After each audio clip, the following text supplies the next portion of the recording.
In the old days of mountain biking, the only other wheel size choices you had were BMX or road, but nowadays there's a full selection to choose from.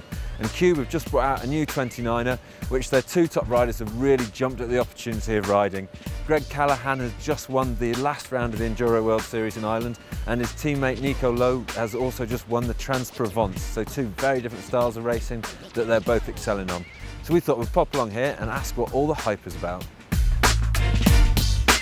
So yeah, you've just made the move to 29-inch wheels, and traditionally what size have you been running at these? Traditionally riding 26 some years ago, then 27.5, and then go ahead with 29er. I had the opportunity to try the new bike. How have you found it? What's the first thoughts on it? And it seems to be going quite well already. Goes well, yeah. Actually, I'm not scared to ride a 140 bike in this kind of huge, big mountain. It's quite a small bike. Big wheels just provide you so much confidence and grip. You won Trans-Provence a few weeks ago on the 29er. Do you think at the enduro races as well it's going to suit the terrain that we see? Yeah, we'll see. Now I pick up my 29er bike for the 3 next races. Means no other chance. This bike is on the start for the 3 next races. I leave the 160 at home because I want to know if this bike is able to be on the top. Yeah. I personally think yes. Well, I think your teammate proved that. Yeah, Greg already proved it.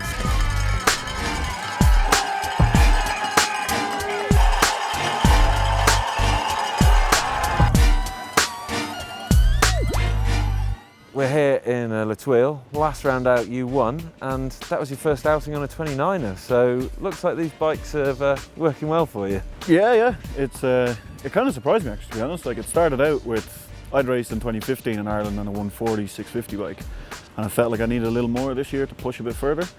And I felt like 160 650 would be too much travel, so 140 29 would be a good compromise of both, giving me extra stability but still keeping that efficiency of the lower travel.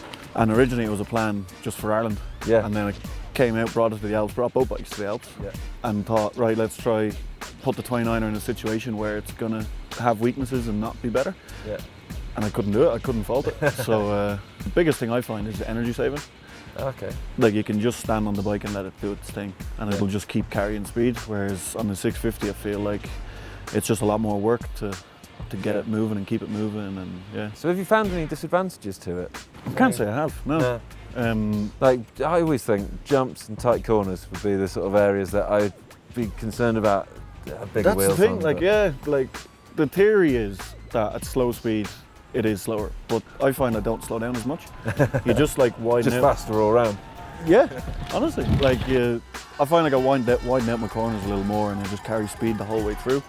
And if it is slow, because it's less travel, you're getting your power to the ground, and if you're pumping the bike or working the bike, it's not getting lost in a big travel bike. Yeah. So you still get that efficiency and that acceleration of what you would on any other bike. Yeah. Think that we'll see other riders move into 29? Do you think there'll be a shift in the field? Yeah. Because at the moment there's not a huge amount. There's kind of, you know. No, we will see riders who have the opportunity to ride 29er bikes. They're gonna ride them. It's like e-bike. If you try it, you love it. Yeah.